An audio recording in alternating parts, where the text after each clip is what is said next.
The Heapless HOBOS! And this is our design bid for the Red Bull Air Race. I'm AJ. I am Emma. I'm Harsh. I'm Prashna.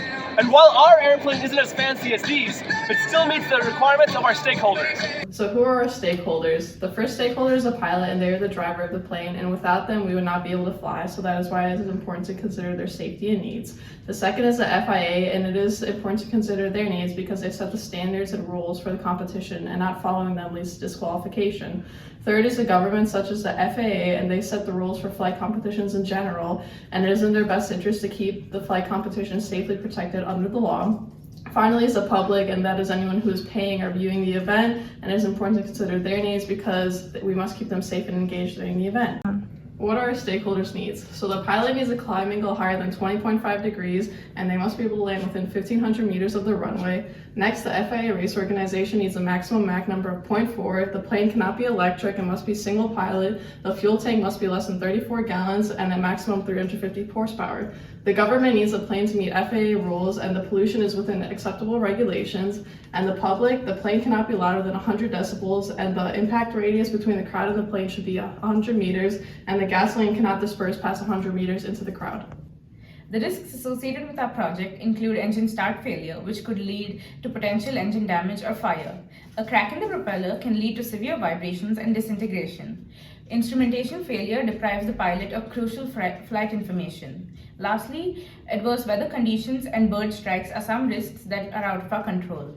To mitigate these risks, regular maintenance checks of fuel systems, proper training for pilots, improved onboard weather detection systems, and backup navigation methods must be implemented. Risk matrices are required to analyze risks, evaluate their magnitude, and determine what mitigations are needed to reduce or eliminate these risks at hand.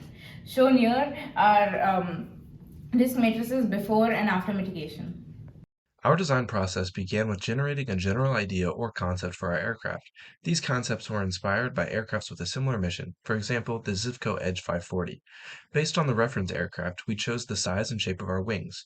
From these choices and an understanding of our team's mission, further parameters like drag and lift coefficients, aspect ratio, the efficiency of our aircraft, and eventually the estimated mass from the team's weight and sizing program were calculated.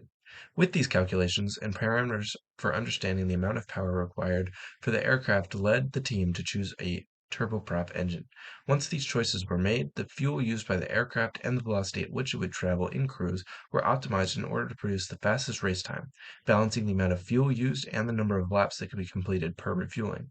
Overall, the reference aircraft allowed for the generation of a concept of our aircraft. From this basis, the performance characteristics of the aircraft were calculated, and finally, engine, speed, and fuel types could be chosen. Important decisions we made was our choice of landing gear. Let's walk through the design process. When we were at the earlier milestones, we didn't know exactly what we were looking at. We didn't have all the numbers for the wing or the other parts of the airplane. So we looked at online examples of airplanes, and we found an airplane like this one with fixed landing gear. A lot of racing aircraft, they had fixed landing gear that are not retractable. So since we didn't know better, we just selected that as our initial prototype. So as we got to later milestones, we had some of the other stuff figured out, like the wing size, the airfoil, and the length of the airplane. Once we had those parameters, we had everything we needed to calculate the parasitic drag coefficient.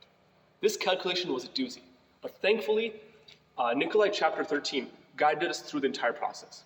When we did however, it also explained where the numbers came from. For example, let's take a look at the frontal cross-section area. The Nikolai Chapter's equations, he approximated this entire front area as one big conical shape. We did those calculations, and we got a really off value for our parasitic drag. So we realized we need something more accurate.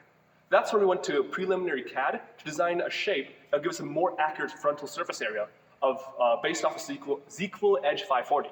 Using that value, we got a value for parasitic drag. Our parasitic drag, including the landing gear, was very high. And I communicated my results with the rest of the team. The team and we discussed what the implications of this process were.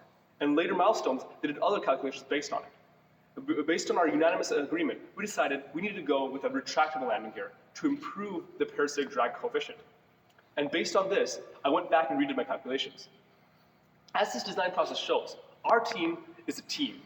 We aren't just a bunch of hobos on their own. We communicated with each other and made decisions that impacted everyone.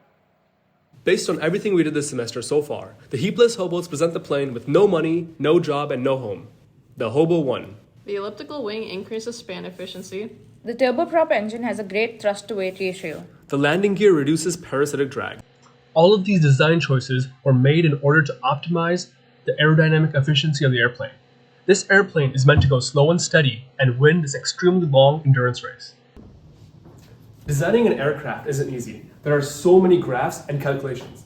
And even after all these, there's no right answer, only compromises. But beyond just the math and the design process, we learned that organization and building a strong foundation of work in the preliminary project milestones is key. Furthermore, doing this alone would be a huge undertaking and simply splitting the work isn't enough. So our team learned how to communicate big design decisions so that everyone is involved in the design process.